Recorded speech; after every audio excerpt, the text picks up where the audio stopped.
kepada orang-orang yang mau berkunjung ke Alas Purwo, nggak perlu takut. Yang penting jangan neko-neko di Alas Purwo, karena saya sudah tahu dengan mata kepala saya sendiri yang neko-neko di Alas Purwo, apalagi sesumbar di Alas Purwo, kebanyakan mereka tidak berumur panjang.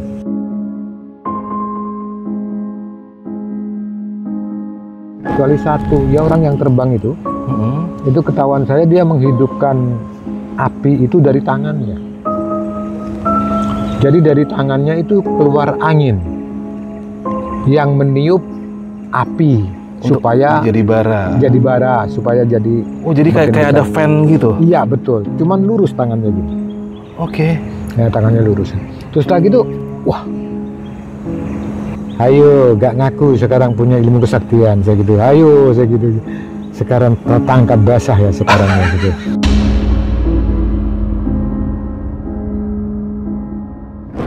Anda dari mana? Ternyata dia bilang dari Soviet, ya, dari Rusia dan Soviet, itulah pokoknya ada. Karena 9 orang, saya tidak bisa mendeteksi satu persatu. Dia ingin tahu, Anda ingin tahu hantu, Anda takut ini. Setelah itu ada yang orang itu bilang nggak percaya adanya hantu, adanya ini makhluk-makhluk goib. Gitu. Iya. Oke. Saya nggak percaya di Alas Purwo terkenal itu, tapi saya tidak percaya sama sekali. Kemudian terjadilah bumi ini seakan mau gempa. Begitu, bergetar. Akhirnya begitu itu muncul, bergetarlah orang itu. Yang 5 orang itu mendekat dengan saya minta tolong, gitu. Dia ngerangkul. Terus yang 4 orang itu lari. Yang 5 orang saya bilang, kamu jangan pegangin aku ini orangnya kecil, gak kuat kalau dipegang, aku gak bisa ngelindungi sampean gitu. Bapak dipegangin iya, dan orang 5 lagi. Orang 5 bule kan gede-gede gitu. Saya kan kecil kan gitu. Ya itu akhirnya dia itu mohon maaf Pak, mohon maaf. Nah itu akhirnya kemudian berbuntut panjang.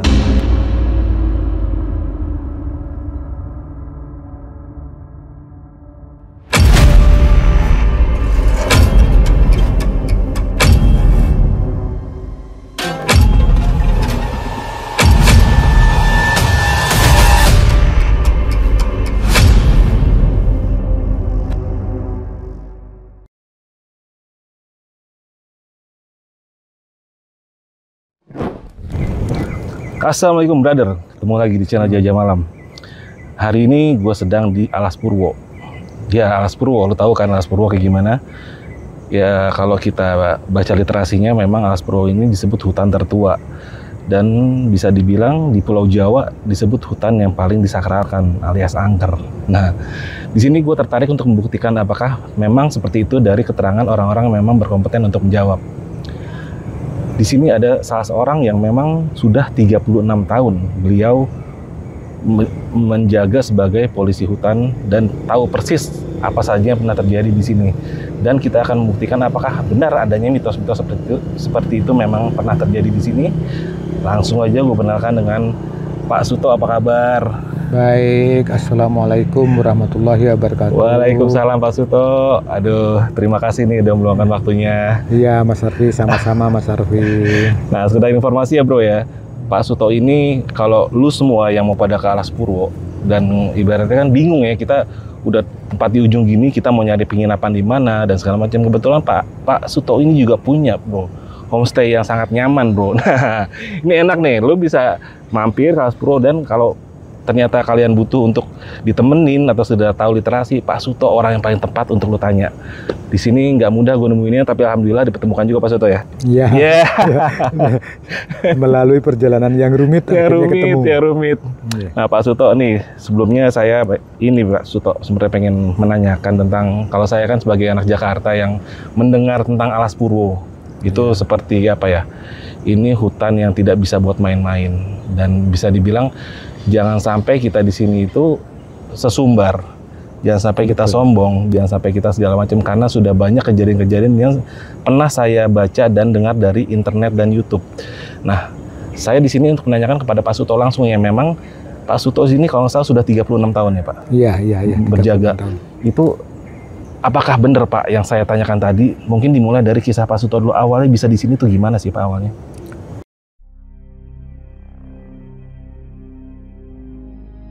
tim jelajah malam mendatangi hutan Alas Purwo yang terkenal sebagai hutan terangker dan terbesar di Pulau Jawa. Di sini kami menemui seorang polisi hutan yang sudah 36 tahun mengabdi di sana.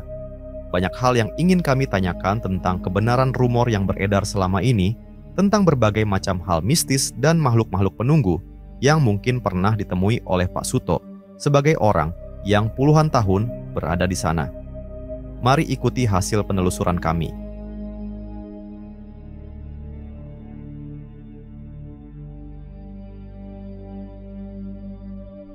Oke, begini. Jadi sebelum saya menjawab itu, kita perkenalkan dulu.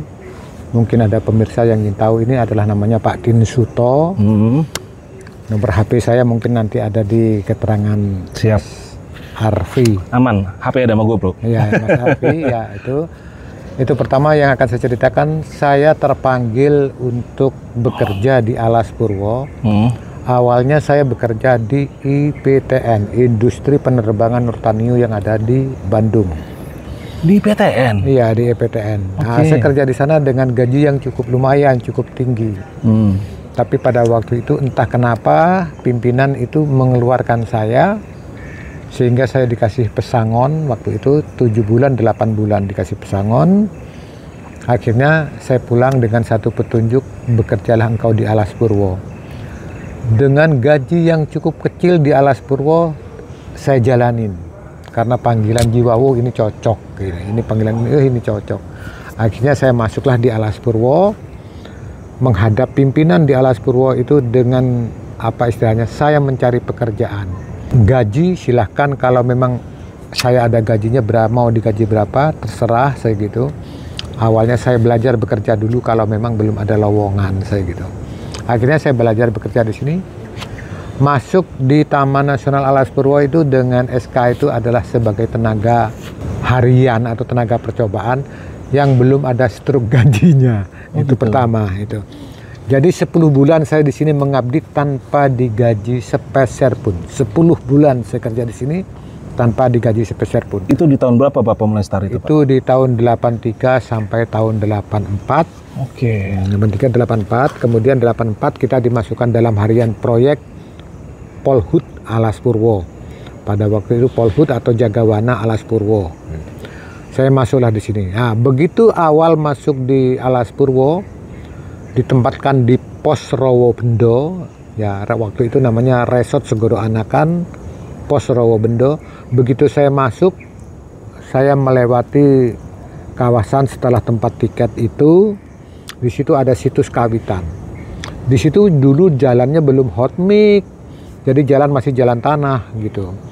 Nah, begitu kita jalan, ternyata ketemu sama macan. Nah, macan itu ya karena saya takut, awal juga masih kerja di kehutanan kan gitu.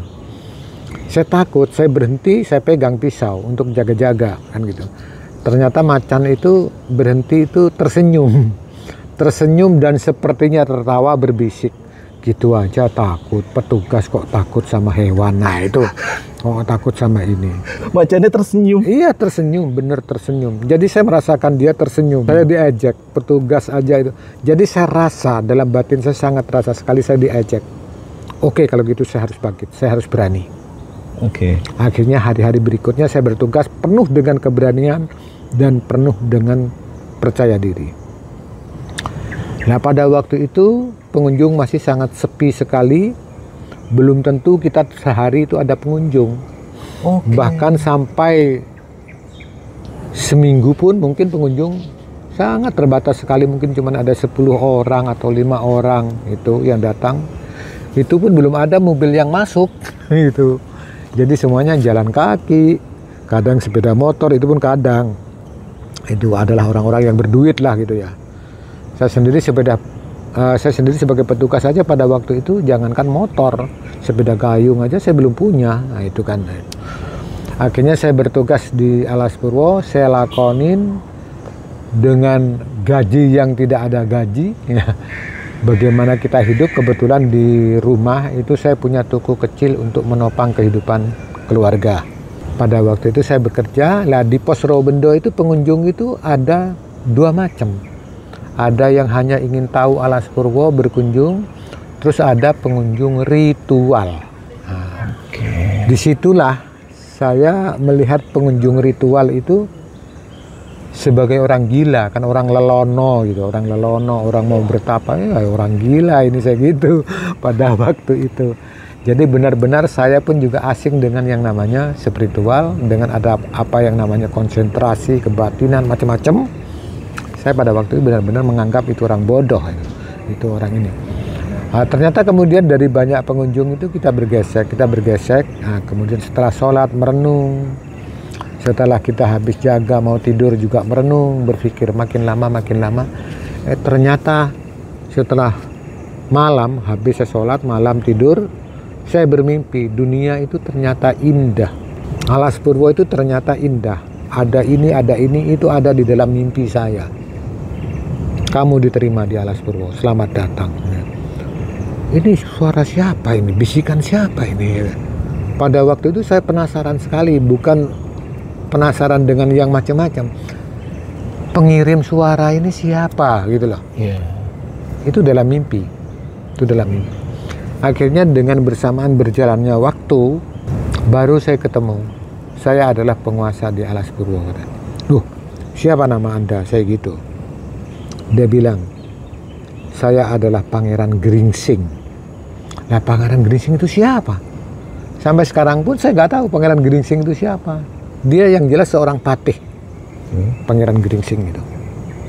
Cuman patih itu patih kerajaan mana saya juga nggak tahu. Cuman setelah itu sering ketemu di dalam dunia yang goib, bukan di dalam dunia yang nyata, bukan.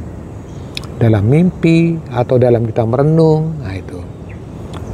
Pernah sesekali itu teman saya yang bertugas bareng itu ada yang sakit. Itu bagaimana kita mencarikan obat. Pada waktu itu nggak ada petugas itu setiap hari bisa pulang, nggak ada gitu. Karena jalan akses juga belum bisa gitu. Otomatis stay seminggu gitu. Iya, seminggu kita bertugas bermalam di hutan. Paling kita habis istirahat di rumah paling ya 3 hari itu paling lama gitu. Di rumah saya itu berangkat lagi. Benar-benar waktu itu difokuskan waktu kita adalah mengabdi kepada Alas Purwo, kepada kehutanan kan gitu. Akhirnya berjalannya waktu makin panjang, dunia spiritual semakin tertarik. Ternyata untuk mengetahui sesuatu yang ada di dalam kamar atau dalam ruangan, kalau kita tidak masuk, kita tidak akan tahu di kamar itu ada apa. Ya, dalam satu ruangan ada apa di situ, atau di Alas Purwo ini ada apa. Kalau kita tidak masuk, kita tidak akan tahu. Jadi kepada orang-orang yang mau berkunjung ke Alas Purwo, nggak perlu takut. Yang penting jangan neko-neko di Alas Purwo. Karena saya sudah tahu dengan mata kepala saya sendiri, yang neko-neko di Alas Purwo, apalagi sesumbar di Alas Purwo, kebanyakan mereka tidak berumur panjang. Itu. Atau kebanyakan dia akan berhadapan dengan hal yang menjerat dia, mungkin dia masuk buih atau macam-macam. Karena di Alas Purwo itu orang ritual itu macam-macam yang datang itu.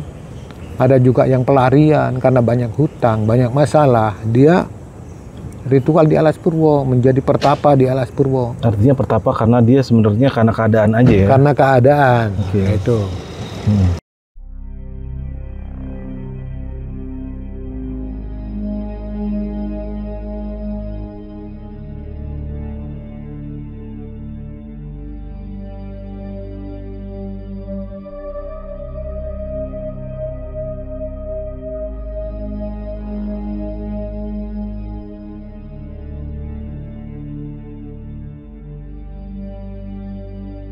Terus kemudian saya berpikir makin lama itu makin dalam, saya daripada bertugas jaga ngelamun sendiri di pos atau kan ngantuk. Nah, daripada ngantuk, akhirnya saya jadikan habis sholat wirid, daripada saya ngantuk ngelamun yang gak karu-karuan, saya lebih baik wirid menghadap Tuhan.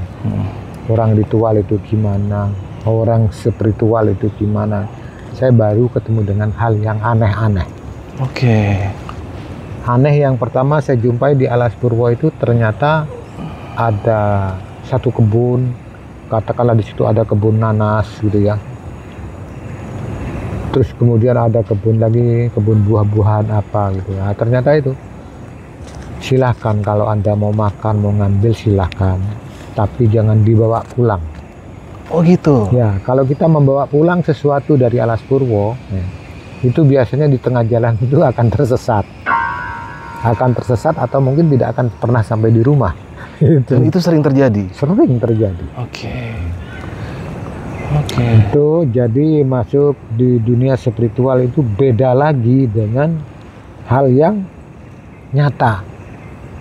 Seperti tadi saya terangkan, kalau kita ingin tahu di dalam sebuah kamar atau ruangan itu ada apa, kita tidak akan pernah tahu kalau kita tidak masuk. Betul. Dalam ruangan itu ada apa. Betul. Kalau kita tidak masuk, kita tidak akan tahu.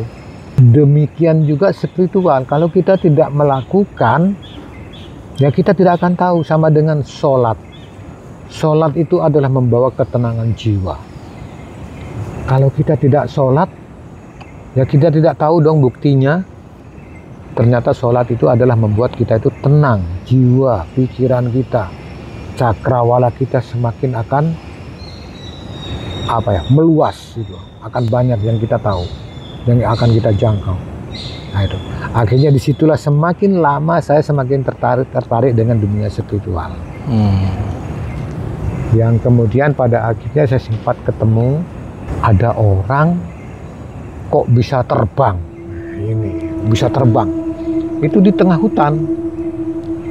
Ini bener, ini setan atau ini kayak film gua hantu ya gitu, kayak film si buta dari gua hantu gitu. Bapak di tengah hutan melihat orang terbang? Iya, orang terbang. Jadi di antara ranting-ranting pohon dengan di ranting pohon kemudian ada batu-batuan gunung itu. Iya, seperti si buta dari gua hantu. Kayak film Wiro Sableng gitu ya? Iya. Nah, kayak film Wiro Sableng, betul. Ya itu. Kemudian, tapi kok saya kenal dengan orang itu gitu nah. Saya kenal dengan orang itu. Siang ini? Siang? Iya, siang. Iya, siang. Terus kemudian, ya oke lah pada waktu itu dia lewat pas hilang, udah kita lepas dari itu. Kemudian saya kembali ke pos. Saya di pos itu sempat ketemu dengan orang yang tadi. Yang terbang ini? Yang terbang itu. Dan dia ini orang ritual? Dia orang ritual, pelaku ritual. Terus? Pelaku ritual. Ya kebetulan beliau sekarang adalah sudah almarhum. Gitu. Dia itu boleh saya katakan adalah juga satu motivator yang membuat saya semangat di bidang spiritual ke depan. Motivasi saya udah berangkat dari situ. Terus saya tanya sama orang itu, Mas, sampean kok bisa terbang, kok bisa gini? Oh, Pak Suto ada aja, dia bilang gitu. Dia nggak ngaku. Dia nggak ngaku. Sampai akhirnya saya bolak-balik paksa dia ngomong, dia tetap nggak ngaku. Ternyata juga betul. Orang pinter itu rata-rata di mana itu kalau ditanya nggak ngaku. Malah merendah ya? Malah merendah. Bukannya malah busung dada? Malah busung dada, ini aku pinter, aku bisa. Gitu. Ternyata kemudian awas kau. Batin saya mengatakan awas kau. Jangan dikira Pak Suto tidak bisa membuktikan. Nah itu kemudian benar-benar dia saya kejar. Nah pada waktu itu musim hujan deras. Kita kan kalau sudah hujan deras kita mau masak aja bingung ya. Ya pada waktu sekarang sih ada kompor gas atau apa gitu ya. Ada orang camping itu pakai ini kan mudah sekarang gitu ya. Kalau dulu kita kedinginan aja pakai api unggun kecil, itu pun kalau basah menghidupkannya api itu kita susah. Setengah mati kita menghidupkan api gitu. Akhirnya itu saya habis patroli, habis jalan-jalan, tahu-tahu ini wah di kedinginan kita itu. Tahu-tahu kok ini kok ada orang ini kok menghidupkan api unggun gitu. Menghidupkan api unggun dan tidak ada orang lain kecuali satu, ya orang yang terbang itu. Itu ketahuan saya dia menghidupkan api itu dari tangannya. Jadi dari tangannya itu keluar angin yang meniup api supaya jadi bara supaya jadi. Oh jadi kayak ada fan gitu? Iya betul, cuman lurus tangannya gini. Oke. Ya tangannya lurus. Terus lagi itu, wah, mana bisa orang ini, mana bisa orang pada umumnya gitu seperti ini. Terus saya dari belakang itu diam-diam merindik, merindik apa namanya? Mindik-mindik. Mindik-mindik gitu ya. Saya bilang, ayo, gak ngaku sekarang punya ilmu kesaktian, saya gitu. Ayo, saya gitu. Sekarang tertangkap basah ya sekarang ya gitu. Pak Suto katanya, waduh Pak Suto ya. Sampai nggak ngaku, sampai bisa terbang. Sampai nggak ngaku, sampai orang sakti. Tangan sampai bisa mengeluarkan angin untuk meniup ini. Pak Suto tolong dong, jangan dibesar-besarin. Tolong dong, jangan diceritakan sama orang. Dia nggak ngaku, nggak mau itu diceritakan sama orang. Oke. Tapi karena ini satu kebenaran, ya saya tetap cerita. Bahkan sampai sekarang orangnya sudah almarhum, saya tetap cerita. Mudah-mudahan ini bukan satu dosa. Saya tahu langsung kok. Namanya Gus Muslim. Namanya Gus Muslim. Dia tidurnya di kantin sini dulu. Oh, kantin sini? Iya. Itu tidurnya di situ. Nah, itu dia makannya nggak tahu di warung gimana perhitungannya dengan yang punya warung. Apakah dia kos atau gimana, saya nggak tahu. Dia makannya di situ. Ya, dari situlah saya juga mendapatkan beberapa petunjuk tentang spiritual. Oke. Itu. Mulai dari situ ya? Mulai dari situ, hingga kita memohon sama Tuhan itu bagaimana permohonan kita didengarkan, bagaimana permohonan kita diperhatikan, kemudian bagaimana permohonan kita dikabulkan, kan gitu kan. Gitu. Ada doa-doa permohonan yang lain, bagaimana kita mendapatkan ridho Allah. Itu ternyata tidak mudah. Orang kalau masih banyak ada perasaan di dalam hati itu iri dan dengki, ya maaf aja, dunia spiritual dimanapun, kalau seorang paranormal itu masih banyak mempunyai iri dan dengki, dia tidak akan pernah bisa menjadi paranormal yang hebat. Oke. Iya. Karena paranormal yang hebat itu adalah yang doanya sering dikabulkan sama Tuhan, kan gitu. Otomatis dia sudah tidak punya rasa sombong seperti yang tadi itu ya? Iya, iya. Makanya dia itu orang sehebat itu, dia nggak sombong, nggak ini. Bahkan menutupi. Bahkan menutupi. Akhirnya dia banyak muridnya, banyak orang yang datang itu datang, orang datang menjumpai dia. Datang ke warung itu bukan mau makan di warung, tetapi karena dia tidurnya di warung itu, ya ditaruhnya Bu Wiwi itu, di warungnya Bu Wiwi itu. Jadi berkah buat warung juga. Iya, itu. Dulu kan yang warung di sini kan cuma satu. Bu Wiwi tadi itu aja. Itu. Ya itu akhirnya kita sering bergosok dengan dia ini. Benar-benar motivasinya banyak, tentang dia juga banyak tahu saya juga banyak tahu dia. Yang saya tahu dia itu asal usulnya daerah Nganjuk. Rumahnya daerah Nganjuk. Dan kebetulan itu adalah dekat dengan rumah orang tua saya dulu. Gitu. Orang tua saya di Caruban, Madiun. Oke.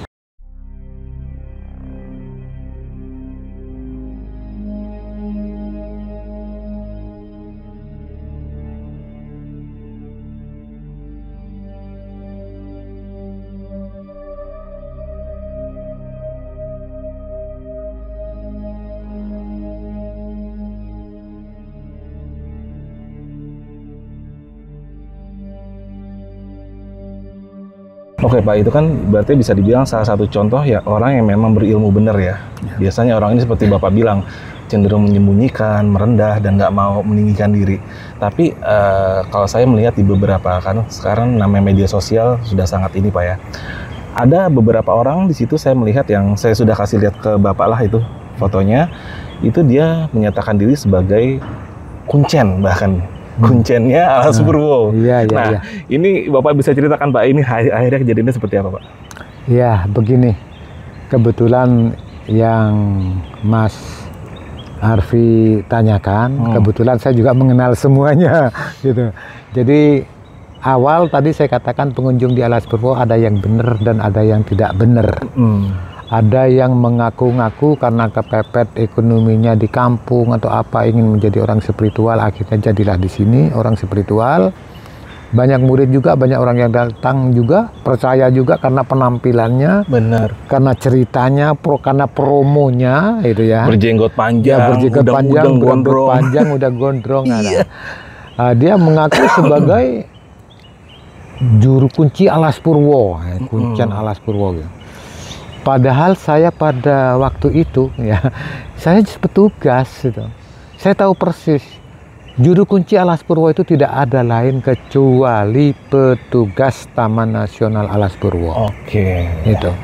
Jadi kalau ada orang lain mengatakan, ini saya juru kunci Alas Purwo, itu tidak benar. Saya sekarang aja purnawirawan Alas Purwo, saya nggak berani mengatakan saya juru kunci Alas Purwo, enggak. Yang jelas saya adalah simpatisan spiritual di Alas Purwo.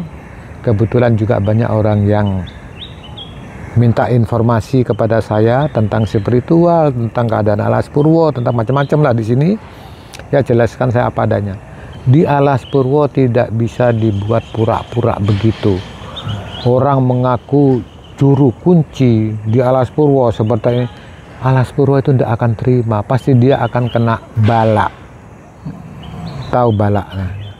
Dia akan kena sanksi. Malapetaka. Malapetaka. Ya termasuk apa? Ya belum lama akhirnya meninggal, ada yang sakit, ada yang itu. Gitu. Artinya alam pun tidak menerima klaim mereka ya. Alam Purwo, alam Alas Purwo itu tidak menerimakan dengan suara atau dengan klaim mereka bahwa dia adalah juru kunci di Alas Purwo. Oke. Gitu. Berarti bisa dibilang apa yang saya dengar rumor di luaran itu bahwasannya Alas Purwo memang tidak bisa main-main. Iya, benar. Hutan lain itu benar adanya, Pak. Benar. Dan bukan satu orang loh.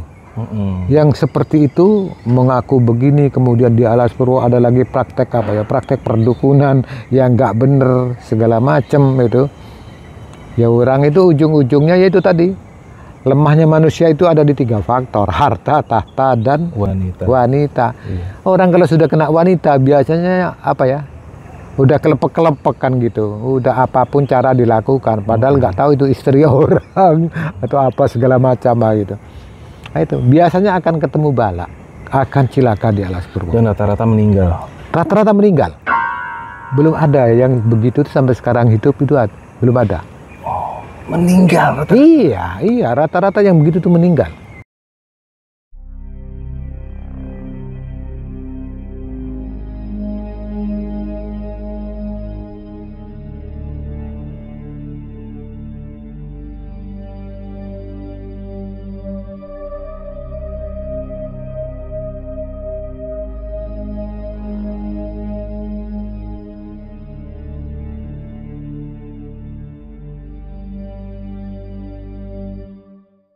Oh itu, tentang itu ada orang ritual.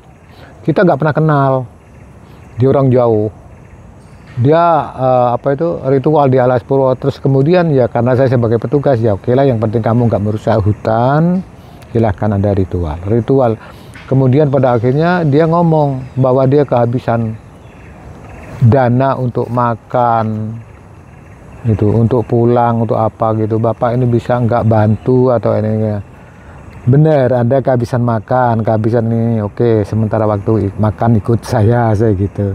Dia ikut makan pada waktu itu, makan di pos kan gitu ya.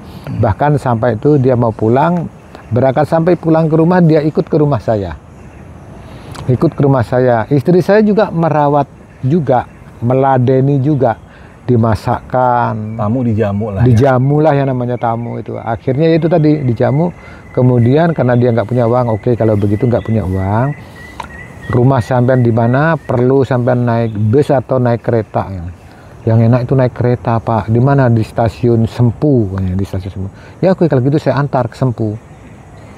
Pada waktu itu saya bawa mobil Panther. Saya mobil dulu warna merah Panther itu. Akhirnya saya antar ke sana. Sampai di tengah perjalanan ternyata dia nodong saya. Nodong gimana, Pak? Nodong, mobilnya disuruh ditinggal, dompetnya disuruh tinggal, kita disuruh jalan. Jadi jahat? Iya. Terus saya gini, loh Mas, sampean itu kok aneh. Saya ini maunya menganggap sampean itu anak, menganggap sampean itu orang kekurangan, ingin saya bantu, mau saya belikan tiket, kok malah saya ditodong. Maunya sampean itu kok aneh gitu. Orang yang berniat baik kok sampean cekik sama dengan gitu kan, saya gitu kan. benarkah sampean sudah siap untuk melawan saya? Saya gitu. Saya bukan lawan sampean loh. Saya orang tua sampean loh. Gitu. Karena saya ingin membantu zaman. Akhirnya dia luluh hatinya, tidak jadi, dia akhirnya mohon maaf. Oke Pak, mohon maaf. Akhirnya saya siap untuk dibantu, saya siap untuk ini. Akhirnya tetap saya antar ke stasiun di Sempu. Saya belikan tiket, bahkan di samping tiket udah terbeli, masih saya kasih duit untuk makan di kereta sampai di rumah. Masih tetap Bapak antar? Iya, tetap antar sama istri, sama anak saya. Ya Allah. Gitu. Nah kemudian saya antar sampai di stasiun, saya balik pulang, istri saya sama anak saya, alhamdulillah lega kita tidak jadi dibunuh sama orang itu. Memang mudah orang dibunuh saya gitu. Yang punya nyawa ini kan Tuhan. Yang punya nyawa ini Tuhan. Sebahaya apapun di lingkungan kita, yang berhak atas nyawa kita itu tetap adalah Tuhan. Kalau Tuhan belum berkehendak, nggak bisa. Iya, nggak bisa itu. Ah, di situ kemudian akhirnya semakin menambah wawasan kepada anak saya, kepada istri saya. Semakin dia percaya bahwa saya ini adalah seorang kepala rumah tangga yang bertanggung jawab dan punya kemampuan. Nah, itulah. Masa orang sudah mau dibegal, ya, sudah mau dibegal ini. Kita melawannya bukan dengan kekerasan, bukan dengan membentak, enggak keliru sampean itu. Wong saya nganggap sampean itu anak, aku ingin bantu sampean loh, ingin mempermudah. Kok saya malah mau dibunuh macam-macam. Nah, ternyata satu kejahatan atau apa tidak perlu dengan frontal kita mematahkan, apalagi dengan menyiksa atau dengan apa gitu ya. Dengan cara lain kita bisa. Berarti Bapak sudah di level yang berbeda itu Pak. Ya. Kalau saya di posisi Bapak, wah gelubang. Nah, iya mungkin. Oh, saya berpikir banyak. Di situ ada istri saya, ada anak saya. Iya. Istri saya cewek, anak saya juga cewek. Gitu. Itu akhirnya yaitu kita kembali pada waktu itu. Saya nggak keliru punya ayah sampean. Itu kan kebetulan juga bukan anak saya yang asli, bukan itu. Nah itu akhirnya kita sampai di rumah aman. Berikut banyak peristiwa-peristiwa yang unik.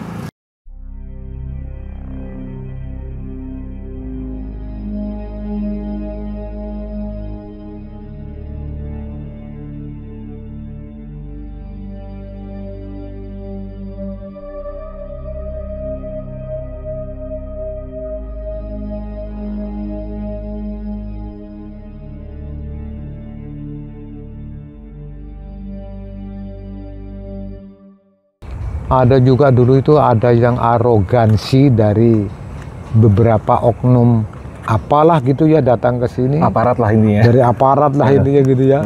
Pada waktu itu karena dia mungkin bayar terlalu mahal, makanan di Pelengkung terlalu mahal.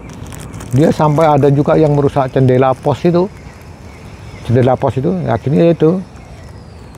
Kalau Anda memang petugas, Anda ini ngomong aja kalau Anda kelaparan, kalau Anda ngomong apa, masa mau bayar nasi goreng aja dia pakai nembak lampu, pakai nembak apa dia, karena terlalu mahal.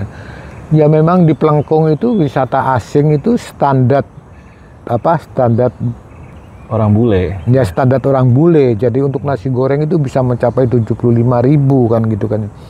Dia marah-marah, nggak cukup mungkin duitnya untuk bayar itu, dia sampai tembak ini segala macam.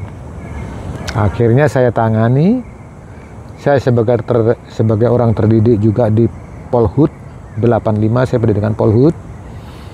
Akhirnya saya tanganin juga. Wilayah teritorial sampean itu bukan di sini. Di sini adalah wilayah teritorial saya. Tolong di sini jangan arogan.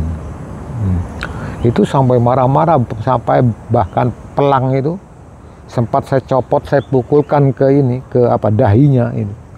Tuak gitu dia. Kalau nggak terima, sekarang juga saya laporkan Anda ke POM. Ke polisi itu kemudian nanti ke POM ya gitu. Ke Koramil atau ke polisi nanti kemudian ke POM. Akhirnya dia takut, akhirnya dia mengganti ya itu. Nah itu. Jadi banyak kejadian yang begitu. Itu orang-orang yang oknum lah ya. Ya oknum. Jadi Kalaupun tahu namanya ya udah lupa pada Iya, waktu iya. itu siapa itu. Kalau mau sambil ngerokok ya apa santai Pak? Kalau mau sambil ngobrol sambil ngerokok, rokok aja nggak apa-apa. Iya. Nah Pak, nih saya ada mau sedikit tanya. Bicara hal-hal gaib ya, itu kadang banyak yang menganggap itu adalah sebuah sugesti. Sugesti dalam artian di saat seseorang tidak mempercayai itu sama sekali, artinya kemungkinan besar dia tidak akan bisa melihat, dia tidak akan merasakan, dan dia tidak akan pernah terkena. Nah, apakah dari pengalaman Bapak, ibaratnya kan jangka waktu yang panjang Pak ya, 36 tahun di sini. Iya. Apakah itu benar Pak? Di saat kita nggak percaya dan nggak ada sugesti tentang hal gaib, kita masuk ke hutan manapun, itu kita akan aman. Iya, betul. Jadi sugesti itu adalah inti pokok dari segala kehidupan di dunia. Bukan cuma di Alas Purwo aja. Orang nggak percaya sama sekali tentang Alas Purwo itu gaib segala macam. Nggak percaya. Ya udah lewat aja, nggak apa-apa. Yang penting di Alas Purwo itu jangan neko-neko, jangan sesumbar, dan jangan ambil apapun di Alas Purwo itu. Itu katakanlah mungkin tanaman atau apa bawa pulang apa itu jangan itu. Kalau kita ngambil itu sudah jelas satu melanggar hukum kan gitu. Nah itu. Nggak akan ada apa-apa. Yang penting kita itu hati-hati dan kemudian jangan neko-neko. Neko-neko contoh seperti ini. Di Alas Purwo cuma digunakan untuk pacaran, untuk gendaan, bukan muhrimnya mau ditunggangin di Alas Purwo. Jangan. Pernah ada kejadian? Pernah. Oke. Pernah. Pada waktu itu saya sempat mengingatkan beberapa orang dewan guru. Itu ritual di bukan ritual, wisata. Study tour. Ya study tour. Oh, study bawa tour. murid. Enggak, guru-guru aja. Oh, khusus guru. Guru-guru aja. Di Oke. situ ijazahnya paling rendah mungkin S1, S2. Satu lah ya. Ya, itu paling rendah gitu. Ya dia dengan petugas itu, Pak, sebelum kita masuk ke dalam hutan yang lebih ke dalam, tolong dong dikasih pengarahan kita itu agar supaya kita itu selamat.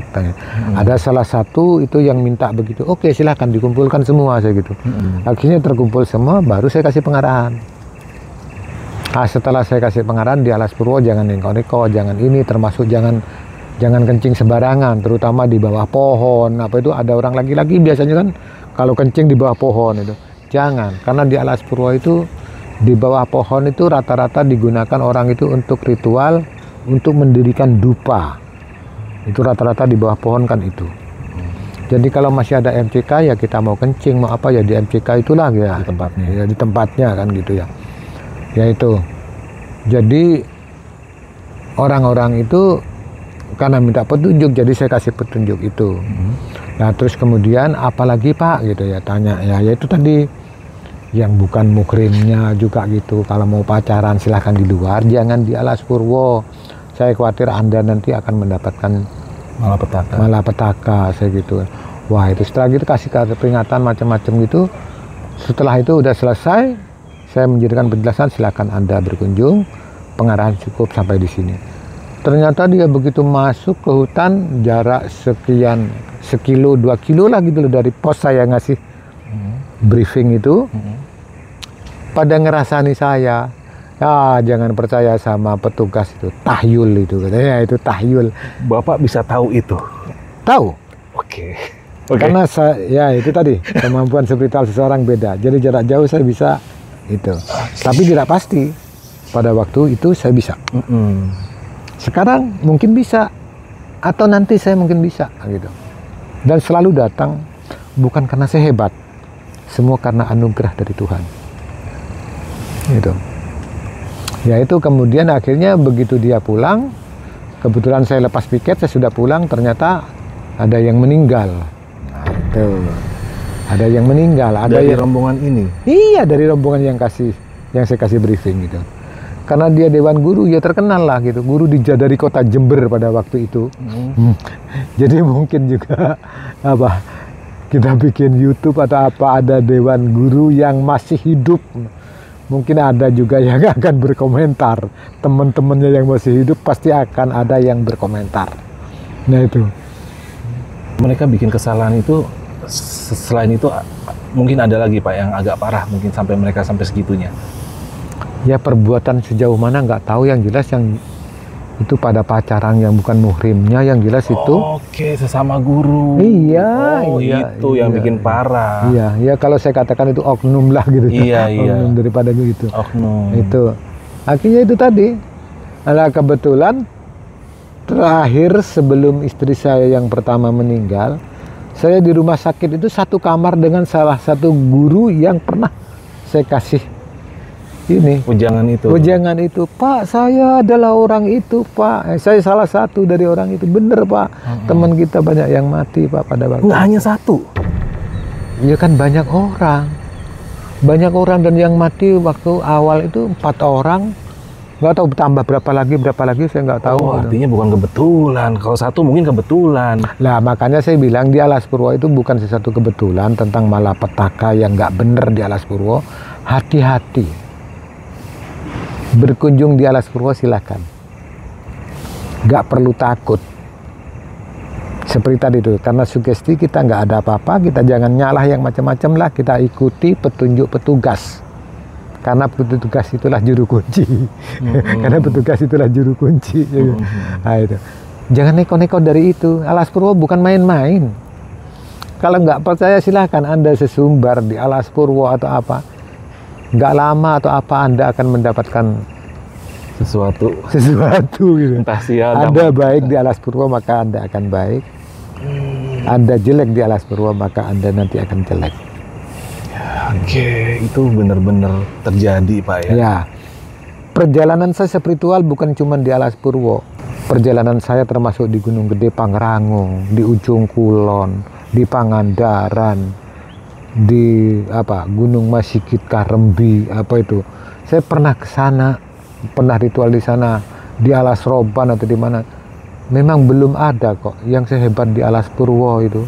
Nilai mistisnya itu belum ada yang sehebat di Alas Purwo. Sekuat di sini. Ya, itu yang saya tahu. Maaf kalau di daerah lain itu ada yang lebih tahu, itu di sana itu bagus, di sana itu hebat, ya. Hebat bidang apanya gitu. Tapi saya yakin nilai mistisnya itu tetap sulit untuk melebihi dari Alas Purwo. Saya yakin. Oke. Nah, ini Pak di sini kan kalau saya lihat kan nggak hanya tamu dari lokal ya Pak ya. Bisa dibilang saya berkali-kali ketemu juga tadi dengan turis-turis mancanegara ya. Entah dari negara mana, itu jelas orang-orang bule lah. Karena di sana juga ada resort untuk mereka. Apakah ada pernah kejadian Pak yang menimpa, karena bisa dibilang kan bule ini sangat skeptis dengan hal-hal seperti ini. Betul. Jadi saya katakan tadi tergantung sugesti gitu ya. Betul. Tapi ada lagi juga orang yang nggak percaya tapi istilahnya menantang. Itu kan istilahnya menantang. Saya ingin tahu bukti atau ya kan gitu ya. Ada itu tadi, ada orang dari Rusia. Kebetulan pada waktu itu 9 orang. Tahun berapa itu Pak? Sekitar tahun apa? 2011 mungkin ya. Oke. 2011 mungkin. Ya, perkiraan sekitar itu 2011-2012 itu. Pada waktu itu dia berkunjung di Alas Purwo di Pelengkung. Dia adalah orang yang suka selancar, dia main selancar, surfing. Dia surfing. Mungkin karena dananya menipis untuk bayar penginapan di resort yang ada di mahal itu, di Pelengkung itu, yang ada di Cilen itu. Akhirnya dia datang di Pancur, dia tidurnya di tempat yang tidak semestinya gitu. Bukan camping ground. Bukan di camping ground, bukan di camping ground, tapi di seenaknya lah tempat itu. Nah, pada waktu itu saya bertugas, saya datangi dia, saya peringatkan dia. Akhirnya dia nggak mau, dia menentang, dia nggak mau. Saya tidak takut, saya tidak ini. Nantangin? Iya, saya petugas, saya ini. Dia tetap nantangin, dia tetap, bahkan ada yang ngajak gulat juga dengan saya kan gitu. Saya buat gulat, terus kemudian saya juga apa sih kelemahannya bule ini segitu. Ternyata bule itu takut dengan polisi. Setelah saya tunjukkan saya adalah polisi, jadi tanda anggota Polhut saya atau Polsus saya tunjukkan saya adalah polisi. I am the police Indonesia. Akhirnya dia semuanya dia mohon maaf, takluk gitulah ya, takluk, mohon maaf, dia menyerah. Akhirnya apa saya minta tolong, saya minta ini. Kalau mau tidur di situ ada camping ground, ada camping ground. Akhirnya kemudian dia tidur di sini, terus cerita-cerita, kemudian dia akrab, kopi bareng gitu. Di kantin itu kopi bareng. Nah, setelah itu ada yang orang itu bilang nggak percaya adanya hantu, adanya ini makhluk-makhluk Ngucap goib. begitu? Iya. Oke. Saya nggak percaya di Alas Purwo terkenal itu, tapi saya tidak percaya sama sekali. Itu bahkan bukan di Alas Purwo aja, di dunia ini saya belum pernah tahu adalah makhluk goib yang namanya hantu, genderuwo atau itu bohong gitu ya. Nah, saya terpancing panas orang ini. Anda dari mana? Ternyata dia bilang dari Soviet, ya, dari Rusia dan Soviet itulah pokoknya ada karena 9 orang. Saya tidak bisa mendeteksi satu persatu. Dia ingin tahu, Anda ingin tahu hantu, Anda takut ini ya. Gitu. Saya merasa yakin bahwa saya bisa menunjukkan. Saya bisa menunjukkan. Padahal itu saya belum tentu bisa. Sekarang pun saya juga belum tentu bisa. Pada waktu itu dengan gigih hati saya ingin membuktikan. Akhirnya yang nggak percaya nanti ikut saya. Oh gitu ya? Yang ingin tahu nanti ikut saya. Akhirnya ikut dia itu di bawah, di pancur yang ada di bawah. Yang tadi kita datang. Nah, yang ada semen tadi. Yang ada semen tadi. Nah, akhirnya ya di situ. Itu jam berapa, Pak? Itu perkiraan sekitar jam 9 malam. Oke. Ya jam 21 lah, jam 21 lebih lah. Gitu. Ya itu di situ pada waktu tidak ada sudah pengunjung yang wangwing nggak ada sama sekali. Nah, di situ baru saya mohon sama Tuhan, ya Tuhan, orang ini tidak beragama, orang ini tidak percaya dengan hal ini. Tunjukkanlah Tuhan bahwa Engkau punya makhluk lain selain manusia, selain tumbuh-tumbuhan, selain hewan. Ada makhluk sakral yang namanya goib, nggak tahu itu hantu, nggak tahu itu genderuwo, nggak tahu demit. Saya mohon ya Allah, saya mohon. Kemudian saya bakar dupa pada waktu itu ada bekas sate, ya, ada bekas sate itu saya panggang lagi, itu bekas sate apa gitu, bekas punyanya pengunjung saya bakar lagi pada waktu itu. Saya mohon ya Allah tunjukkanlah ini. Dupa semakin banyak, semakin waktu bakar lagi, semakin banyak dupa itu yang. Kemudian terjadilah bumi ini seakan mau gempa, gitu, bergetar. Nah, di situ kemudian saya yakin, wah ini suara ini yang benar, ini suara ini akan muncul. Saya langsung ya Allah, terima kasih ya Allah. Nah, jadi saya terasa ini akan muncul sesuatu. Ternyata betul, muncullah satu makhluk yang begitu tinggi besar. Saya nggak tahu namanya, apakah ini demit, genderuwo atau bentuknya seperti apa itu, Pak? Ya seperti manusia tapi tinggi. Ya kera manusia itu kan hampir sama kan, tapi tinggi. Berapa meter itu? Ya perkiraan 2 kali tinggi rumah lah. 2 kali tinggi rumah atau 3 kali tinggi rumah. Sekitar 25 meter ya? Nah sekitar itu. Besar. Rumah rata-rata berapa? Kira-kira 5 meter atau 6 meter. Besar ya, 2 kali itu ada 3 kali itu. Dan matanya itu seperti lepek itu. Tahu lepek sampean? Apa tuh, Pak? Alasnya gelas waktu kita mau minum. Oh, itu. Alas cangkir itu? Iya, alas cangkir itu lepek itu namanya. Matanya sebesar itu gitu. Saya kira wah ini bukan main. Bergetar.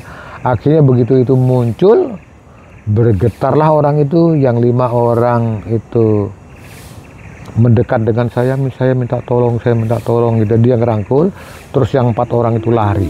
Itu mendekat sama kantin sini yang ada lampunya, yang ada apa. Lari ke kantin? Ya iya, lari ke ini gitu. Nah pada waktu itu di kantin pun juga sudah nggak ada orang gitu. Tapi masih ada penerangan gitu. Nah itu kemudian apa itu yang 5 orang saya bilang, kamu jangan pegangin aku ini orangnya kecil, gak kuat kalau dipegangin, aku gak bisa melindungi sampean gitu. Bapak dipegangin rame-rame? Iya, dan orang 5 lagi. Orang 5 bule kan gede-gede gitu. Saya kan kecil kan gitu. Ya itu akhirnya dia itu mohon maaf Pak, mohon maaf. Nah itu akhirnya kemudian berbuntut panjang.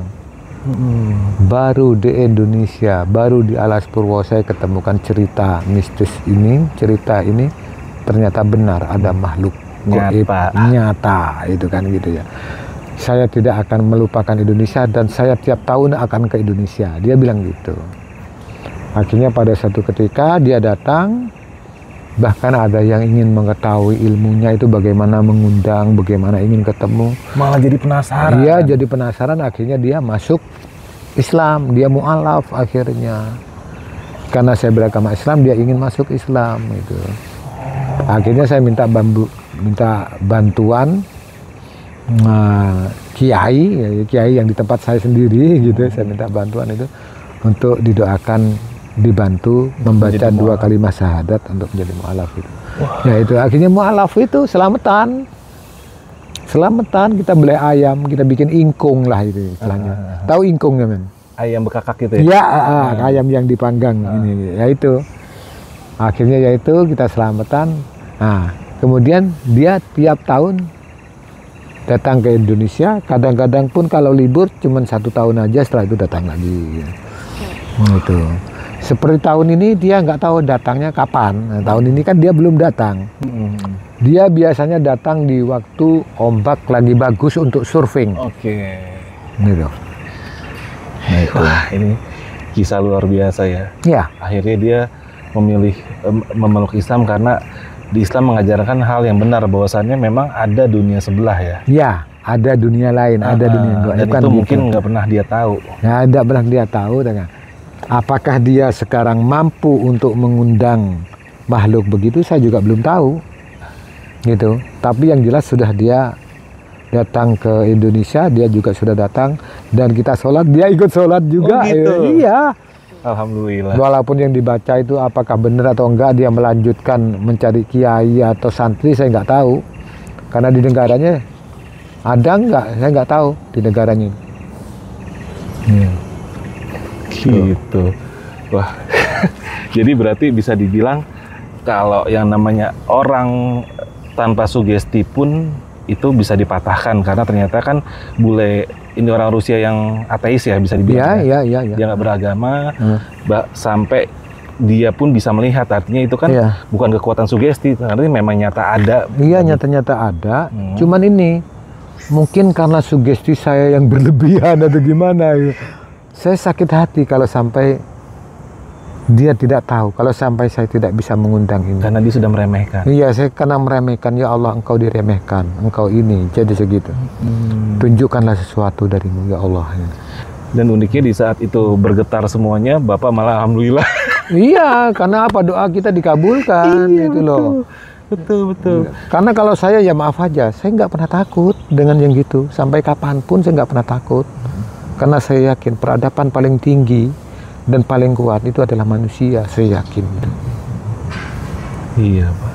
Akhirnya saya berkesimpulan, Alas Purwo itu artinya adalah Purwo. Purwo itu kawitan.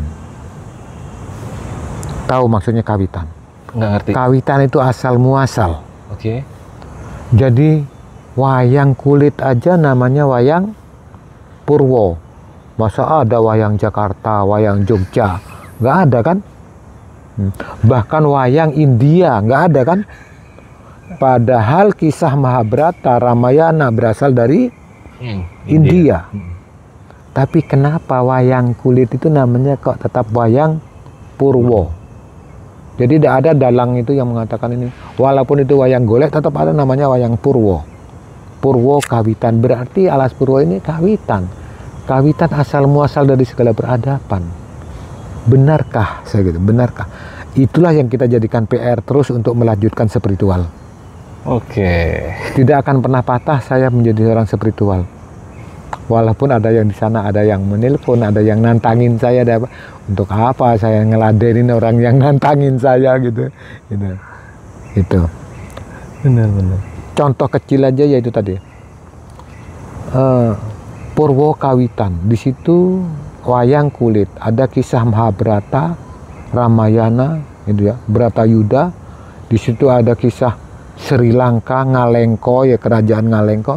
Ternyata adalah Sri Lanka atau apa. Ternyata Alas Purwo ini adalah merupakan cikal bakal dari segala peradaban itu.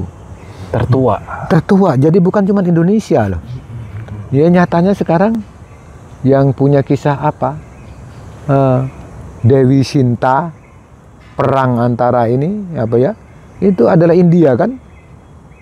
Iya. Itu. perang apa Bratayuda, Ramayana segala macam itu. Lah wayangnya namanya apa? Wayang Purwo. Dan Purwo tidak ada di lain selain di sini. di sini. Oke, wah menarik tuh ya Pak ya. Iya. Mungkin jarang yang tahu ya asal Purwo. Oh, jarang yang tahu gitu. Ya, saya mengatakan itu kenapa? Itu yang saya tahu dan inilah yang saya bisa berikan kepada orang-orang. Lebih tahu apa, lebih jelasnya atau apa ada yang kurang atau ya silakan jumpai saya. Nah ini luar biasa nih penjelasan Bapak ya, bisa gue bilang ini sesuatu yang mungkin logis tapi membuat kita lebih bijaksana dalam menghadapi yang namanya alam sebelah Pak ya. Iya. Kita selalu untuk mencoba merasionalisasi sesuatu dengan logis, tapi jangan pernah lupakan ada faktor yang tidak bisa dirasionalisasi. Iya. Ya itu tadi saya katakan, dunia spiritual tidak akan pernah kalah dengan dunia ilmiah. Tidak akan pernah kalah. Contoh, kita sakit aja, kita berobat di dokter, berobat di rumah sakit. Semakin banyak dokter, semakin banyak rumah sakit, orang sakit juga makin banyak gitu. Ini yang apa yang dikerjain dokter kan gitu. Keputusan tetap ada di tangan yang maha kuasa. Kita kalau sudah kepepet sakit, walaupun kita ada di rumah sakit yang paling besar sekalipun, bukan yang disebut ya dokter, ya profesor, bukan, tetapi ya Allah, pasti gitu. Tertinggi tetap adalah dunia spiritual. Itu sudah menjadi naluri alamiah. Seseorang pasti akan ingatnya ke atas di saat sudah. Tapi di saat dia senang, nah itu akan hilang tuh. Nah, itu akan hilang. Brengseknya begitu ya. Apalagi kalau sudah orang itu kenal dengan namanya tadi itu saya katakan harta tahta wanita gitu. Ya. Gitu. Udah. Ada cewek bisa tergila-gila, ya. Ada harta bisa tergila-gila, ada jabatan juga kita bisa tergila-gila.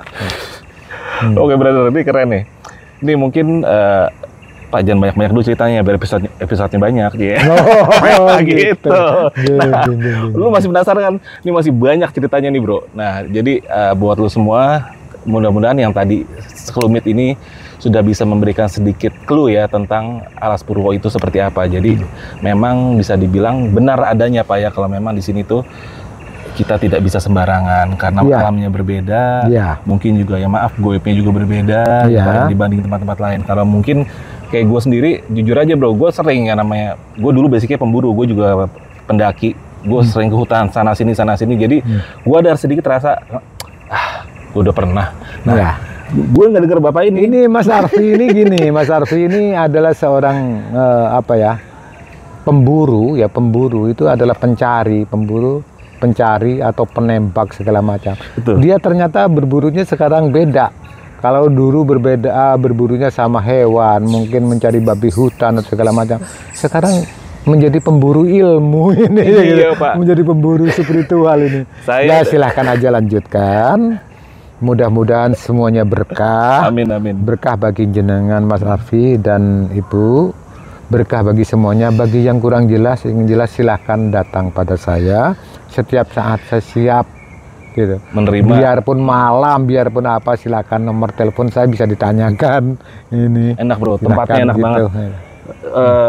Pak Suto ini punya tempat homestay yang di belakangnya tuh ada tempat karaoke-nya juga bro. Ada kolam ikannya juga. Wah gua di situ enak banget bro. Makanan juga enak, beneran serius. Lu kalau Purwo lu harus ke tempatnya Pak Suto ya. Nah Pak Suto nih sebelum kita tutup nih, dari apa yang kita omongin tadi semuanya, apa sih pesan Pak Suto buat yang pada nonton ini? Pada yang nonton ini saya punya pesan apa ya? Jadi orang jangan merasa sok pinter lah gitu lah. Dalam hal apapun jangan merasa sok pinter, sok bisa gitu. Kita lebih baik mengaji, mencari. Seperti Mas Arfi ini, dia mencari, dia mengaji. Padahal dia orang hebat. Padahal Mas Arfi ini orang hebat. Bener, dia mencari, dia menyelam ini. Betul juga. Jadi tidak ada orang yang hebat di dunia ini selain silaturahmi. Betul. Mas Arfi bertambah ilmu karena silaturahmi dengan saya. Betul. Apalagi nanti dengan yang lain, Dan para pemirsa semua juga yang masih penasaran tentang segala macam tentang Alas Purwo, silakan. Saya menjelaskan Alas Purwo, saya yakin tidak salah. Kenapa? Saya mantan petugas di Alas Purwo yang tidak sedikit loh. 36 tahun saya mengabdi di Alas Purwo. Pengalaman yang cukup melelahkan, cukup. Tapi saya bangga menjadi petugas Alas Purwo. Dan di samping itu Menjadi Bapak juga seorang pelaku spiritual juga. Artinya Iya. dari kedua belah sisi Bapak bisa menjelaskan. Ya, jadi saya kebetulan spiritual saya didukung oleh anak dan istri saya semuanya. Saya puasa, dia ikut puasa. Saya wirid, dia ikut wirid, apa. Itu hebat itu. Oke, brother. Kisahnya masih banyak dan ini gue hold dulu di sini biar lu penasaran. Nah, untuk sekarang mungkin kita tutup dulu Pak Suto ya. Ya. Biar semuanya nih pada penasaran dan ikutin episode kita yang kedua. Iya. Ya, oke. Oke. Ya. Gue Arfi dari Tim Jajah Malam dan Pak Suto, terima kasih banyak Pak sudah Terima kasih. menceritakan. Demikian keterangan saya. Wabillahi taufik wal hidayah. Assalamualaikum warahmatullahi wabarakatuh. Ya, mantap. Are